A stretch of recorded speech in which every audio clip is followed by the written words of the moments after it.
Hello friends, welcome to my YouTube channel. आज की video में हम जीटीटी टेस्ट के बारे में जानेंगे। जीटीटी टेस्ट क्यों कराया जाता है, इसका क्या प्राइस होता है, इसकी नॉर्मल रेंज और इसकी रिपोर्ट आप कैसे समझ सकते हैं, इस वीडियो में हम डिटेल से जानेंगे।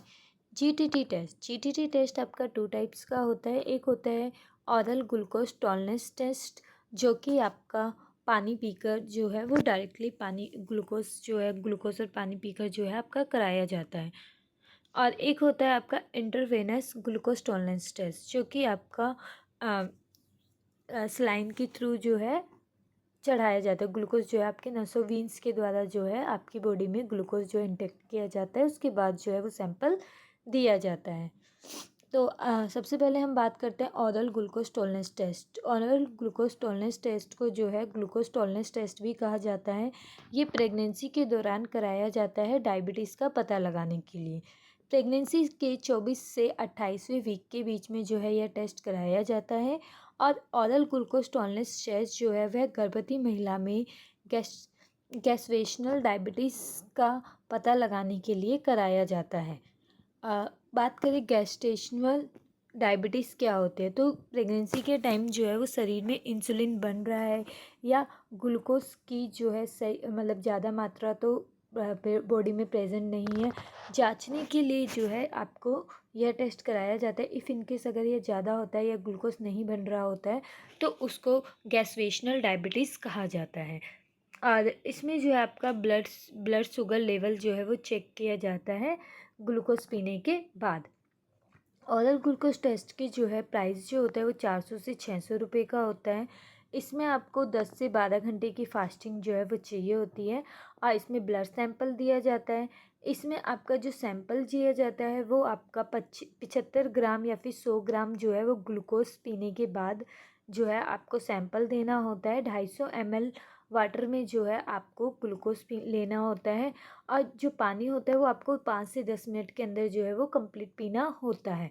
जीटीटी टेस्ट जो है वो आपका डॉक्टर कई बार जीटीटी 75 ग्राम बेसल लिखते हैं, तो इसमें आपको सिर्फ एक सैंपल देना होता है ग्लूकोज पीने के बाद।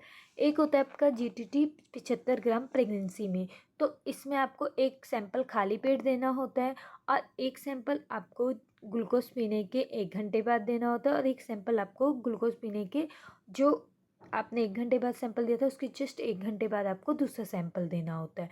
और एक होता है आपका जीटीटी 100 ग्राम प्रेगनेंसी में, तो इसमें भी आपको 3 सैंपल देने होते हैं। एक खाली पेट देना होता है और उसके बाद एक आपको ग्लूकोज पीने के 1 घंटे बाद, एक उसके 1 घंटे बाद, एक उसके 1 घंटे बाद जो है आपको सैंपल देना होता है। अब हम बात करें इसकी रिपोर्ट्स की, तो अगर आप जब सैंपल देते हैं तो फास्टिंग का जो रिपोर्ट आता है आपका, अगर 170 से 100 के बीच में है तो वो आपकी नॉर्मल रिपोर्ट होती है।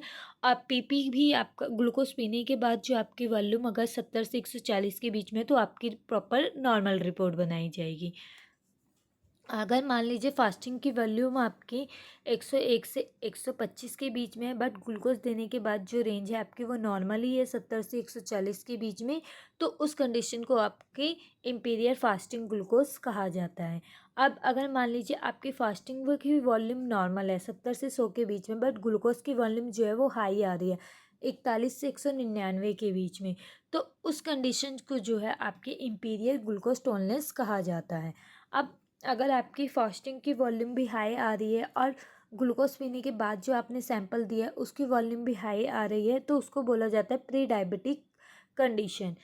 फिर आपका आता है अगर फास्टिंग की वॉल्यूम भी आपकी काफ़ी ज़्यादा हाई है, 125 से हाई है, और ग्लूकोज पीने के बाद जो वॉल्यूम आई है वो भी आपकी 99 से ऊपर है, तो उस कंडीशन को आपका डायबिटिक मिलिटेंस कहा जाता है। अब अगर हम टाइप 2 डायबिटीज़ के उससे देखें, तो डायबिटीज़ की वॉल्यूम अगर HbA1c टेस्ट की आपकी वॉल्यूम 6.5 से ज़्यादा है और फास्टिंग शुगर की वॉल्यूम 126 से अबव है, मिलीग्राम पर डेसिमल लीटर से अबव है, जीटीटी की वॉल्यूम आपकी 200 से अबव है, तो उस कंडीशन को डायबिटीज़ कहा जाता है।